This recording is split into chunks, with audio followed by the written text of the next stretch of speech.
ಬರೀ ನಮ್ ರಾಮದುರ್ಗ ಮಂದಿ.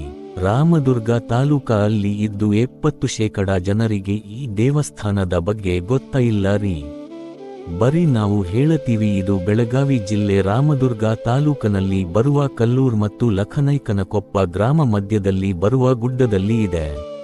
ಪೂರ್ವಭಾವಿ ಕೊಳ್ಳ ಎಂಬ ಹೆಸರಿನ ಹಿನ್ನೆಲೆ. ಕೊಳ್ಳ ಎಂದರೆ 2 ಗುಡ್ಡಗಳ ನಡುವೆ ಇರುವ ಸ್ಥಳ ಎಂದು ಹೇಳಲಾಗುತ್ತದೆ. ಈ ದೇವಾಲಯವು ಇಂತಹ ಬೃಹತ್ ಭೌಗೋಳಿಕ ಘಟನೆಯಲ್ಲಿ ಸ್ಥಾಪಿಸಲಾಗಿದೆ. ಆಗ ಅದಕ್ಕೆ ಸಿದ್ಧಪ್ಪನ ಕೊಳ್ಳ ಎಂದು ಹೆಸರು ಬಂದಿದೆ. ದೇವಾಲಯಂದು ವಿಶೇಷ ಕೊಳ್ಳ ಇದೆ.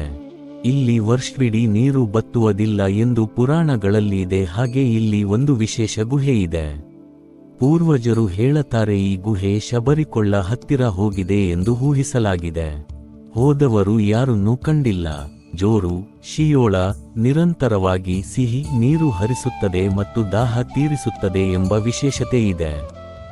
ವಾಸ್ತುಶಿಲ್ಪ ಮತ್ತು ಶಿಲ್ಪಕಲೆ. ದೇವಾಲಯದಲ್ಲಿ ಚಾಲುಕ್ಯ ಮತ್ತು ಹೊಯ್ಸಳ ಶೈಲಿಯ ವಾಸ್ತುಶಿಲ್ಪದ ಪ್ರಕಾಶಮಾನ ಉದಾಹರಣೆಗಳಿವೆ. ನಂದಿ ಮಂಟಪ, ಸುಖನಾಸಿ, ಪಾರ್ವತಿ ಮಂದಿರ, 18 ಲಿಂಗಗಳ ಗುಹಾಂತರ ದೇವಾಲಯ ಮತ್ತು ತ್ರಯಂಬಕೇಶ್ವರ ದೇವಾಲಯ ಇವೆರಡೂ ಇಲ್ಲಿ ಕಂಡುಬರುತ್ತವೆ. ಸಿದ್ಧಪ್ಪನ ಕೊಳ್ಳದ ವ್ಯವಸ್ಥೆಯನ್ನು ಧ್ಯಾನ ಮಾಡಿ ಸಮಾಜದ ಕಲಹಗಳನ್ನು ತೊರೆಯುವ ಸ್ಥಳ ಎಂದು ದೇವಾಲಯವನ್ನು ಸಹ ಪರಿಗಣಿಸಲಾಯಿತು.